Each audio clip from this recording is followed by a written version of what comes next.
Section 132 Lomasa said, "See here, O Lord of men, the sacred hermitage of Shvetaketu, son of Udalaka, whose fame as an expert in the sacred mantras is so widely spread on earth.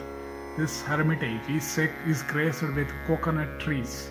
Here Shvetaketu beheld the goddess Saraswati in her human shape and spake unto her, saying, May I be endowed with the gift of speech. In that Yuga, Shvetaketu, the son of Udalaka, and Astavakra, the son of Kahoda, who stood to each other in the relation of uncle and nephew, were the best of those conversant with the sacred lore. Those two Brahmanas of matchless energy, who bore unto each other the relationship of uncle and nephew, went into the sacrificial ground of King Janaka, and there defeated Vandin in a controversy. Worship, O son of Kunti, with thy brothers the sacred hermitage of him who had for his grandson Astavakra, who even when a mere child had caused Vandin to be drowned in a river after having defeated him in a literary contest. Yudhishthira said, Tell me, O Lomasa, all about the power of this man who had in that way defeated Vandin. Who was he born as Astavakra, crooked in 8 parts in his body? Lomasa said, The sage Udalaka had a disciple named Kahoda of subdued passions and entirely devoted to the service of his preceptor, and who had continued his studies long. The Brahmana had served his tutor long, and his preceptor, recognizing his service, gave him his own daughter Sujata in marriage, as well as a mastery over the Shastras, and she became with child radiant as fire, and the embryo addressed his father while employed in reading, O father, thou hast been reading the whole night, but of all that thy reading doth not seem to me correct.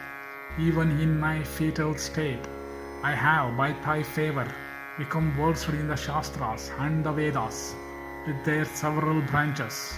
I say, O father, that what proceeds from thy mouth is not correct.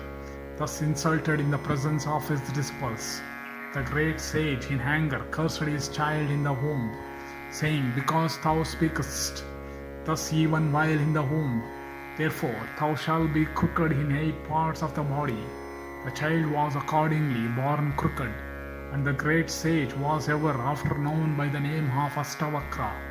Now he had an uncle named Shvetaketu, who was the same age with himself, afflicted by the growth of the child in the womb. Sujata, desirous of riches, conciliating her husband who had no wealth, told him in private, How shall I manage, O great sage? The 10th month of my pregnancy having come, thou hast no substance whereby I may extricate myself from the exigencies after I have been delivered. Thus addressed by his wife, Kahoda went on to King Janaka for riches.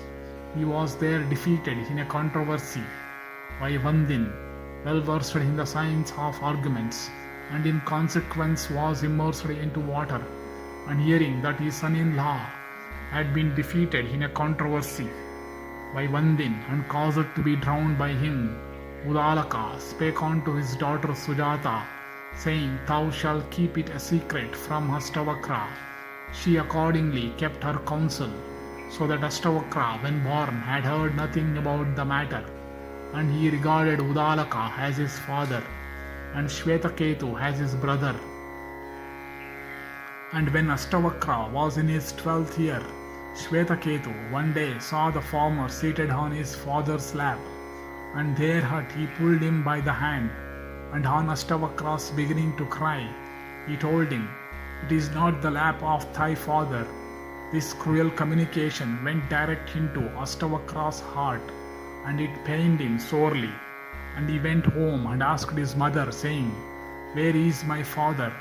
Thereupon Sujata, who was greatly afflicted by his question, and apprehending a curse, told him all that had happened, and having heard all, the Brahmana at night said up to unto his uncle Shvetaketu, Let us go on to the sacrifice of King Janaka, wherein many wonderful things are to be seen. There we shall listen to the controversy between the Brahmanas and shall partake of excellent food. Our knowledge also will increase. The recitation of the sacred Vedas is sweet to hear and is fraught with blessings. Then they both, uncle and nephew, went on to the splendid sacrifice of King Janaka, and on being driven from the entrance, Astavakra met the king and addressed him in the following words. Thus ends section 132 in the Tirtha Yatra Parva of the Vana Parva.